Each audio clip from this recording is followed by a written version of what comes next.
इश्क, मेरी इस मोहब्बत पर समाज और परिवार की कयामत भी बरसी, लेकिन मेरे सपनों का राजकुमार ढाल बन खड़ा हो गया। सुबह उठने के बाद हर दिन मैं शख्स को गुड मॉर्निंग का मैसेज भेजती हूँ, लेकिन उधर से कभी जवाब नहीं आता।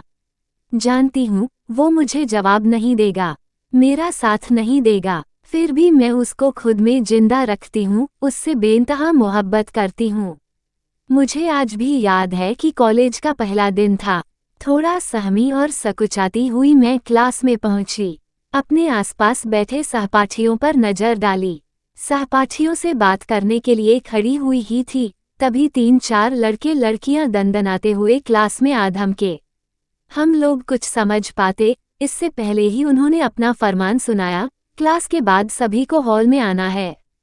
सारी कलाकारी वहीं देखी जाएगी। लेकिन उनमें से एक की नज़रें मुझे पर ठहर गई थीं।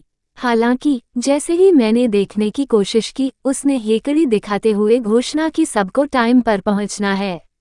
दरअसल मैंने college of art and craft, Patna में फाइन आर्ट की डिग्री के लिए दाखिला लिया था और ये लोग मेरे सीनियर थे। जान पहचान के नाम पर रैगिंग के कार्यक्रम का न्योता देने आए थे।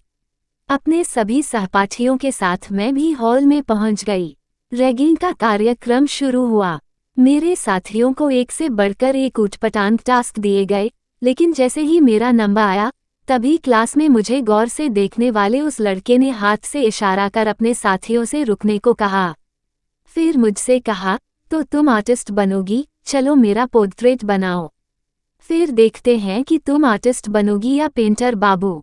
उसकी इस लाइन पर सब हंस पड़े, लेकिन मैं अंदर तक किलिस गई। खैर, मैंने पोर्ट्रेट बनाया। जैसे ही सबने देखा, इस बार जूनियर सीनियर सब हंस पड़े। मैंने उस लड़के की जगह बंदर का पोर्ट्रेट बनाया था। उसने मेरी ओर गौर से देखा और मैं कुटिल मुस्कुराहट के साथ हॉल से बाहर निकल गई। खैर, रैगिंग के दौरान जो मैंने किया, उसके बाद सीनियर्स के प्रकोप के लिए मैंने खुद को तैयार कर लिया था, लेकिन हुआ मेरी कल्पना के एकदम उलट। कोई 2-3 रोज बाद उस लड़के ने मुझे प्रपोज कर दिया। मुझे लगा कि वह बदला लेने की एक चाल हो सकती है और मैं बिना कुछ कहे निकल गई।